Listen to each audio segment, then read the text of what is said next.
अर्ज बाद झालेले नाही आहेत. खरं तर महायुतीची एक सर्वात महत्त्वाकांक्षी योजना म्हणजे मुख्यमंत्री माझी लाडकी बहीण योजना आहे. याची KYCची प्रक्रिया ही साधारणपणे गेल्या वर्षी ऑगस्ट महिन्यामध्ये सुरू झाली होती आणि त्याला पहिल्या सुरुवातीच्या ह्याच्यामध्ये जवळपास 3 महिन्याचा कालावधी देण्यात आला होता.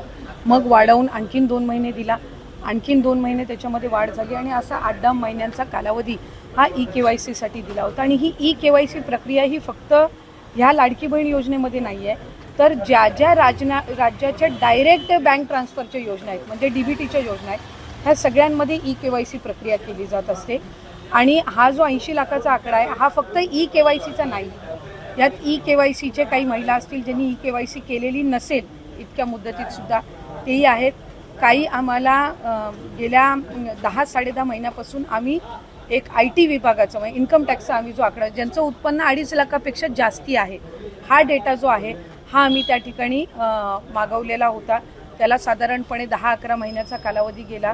तर त्या जवळपास एक 11, 11.5, 12 लाख हा तो डेटा याच्यामध्ये 80 लाखामध्ये समावेश आहे.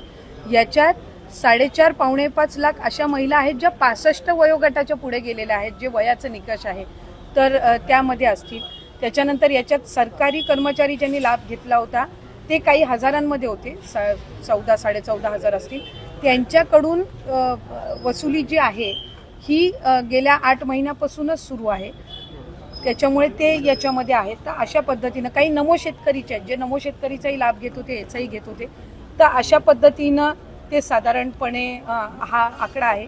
याच्यात सुद्धा काही आमच्याकडे ज्या लाभार्थी महिला आहेत यांनी विनंती केलेली आहे की त्यांनी KYC करून सुद्धा त्यांना लाभ हा बंद झालेला आहे. आम्ही त्याची फेर तपासणी करत आहोत जेणेकरून कुठलीही महिला जिनी KYC केलेली असेल ती लाभापासून वंचित राहता कामा नये.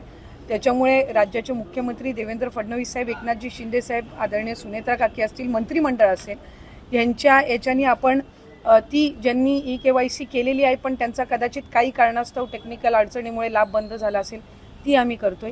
काही अशा आहेत ज्यांनी संजय गांधी निराधार योजना आणि लाडकी बहीण योजना ह्या दोन्हीमधून जे लाभ घेत होते ते छाननीमध्ये कट झालेले आहेत, पण त्यांना दोन्हीपैकी एका योजनेचा कंपल्सरी लाभ हा आपण देणारच आहोत. त्याच्यामुळे जे अशा बाय डिफॉल्ट दोन्हीकडे लाभ घेत होते आणि दोन्हीकडनं त्यांची नावं कट झालेली आहेत त्यांना दोन्हीपैकी एका योजनेमध्येच तरी 100% त्याचा शासकीय ह्या योजनांचा लाभ हा मिळणार आहे. काही RTOच्या संदर्भामध्ये तक्रारी केलेल्या आहेत. यातल्या 80 लाखामधल्या जवळपास 3-3.25 लाख हे RTOचे आहेत ज्यांचे वाहनं आहेत पण ते लाभ घेत होते. हा एक 6-8 महिन्यापासून डेटा मिळालेला आहे, असा कन्सॉलिडेट करून आहे. पण त्यातल्याही काही लाभार्थ्यांनी म्हटले की आमच्या नावाने म्हणजे निवेदनं आलेली आहेत की आमच्या नावाने कुठलंही वाहन नाही आहे, तर त्याची फेर तपासणी होईल. तर त्या पद्धतीनं आहे. आणि साधारणपणे ज्यांनी KYC चुकवलेली होती त्यांना 30 एप्रिलपर्यंतची मुदत ही देण्यात आलेली होती दुरुस्ती करण्याची. त्यामुळे असं आहे. आणि अजूनसुद्धा फेब्रुवारी-मार्च महिन्याचा लाभ हा आम्ही गेल्या आठवड्यापासून वितरित करायला सुरुवात केली आहे. त्यामुळे हा आकडा किती असेल म्हणजे वितरित केल्यानंतर हा 7-8 दिवसाच्या कालावधीमध्ये लक्षात येईल.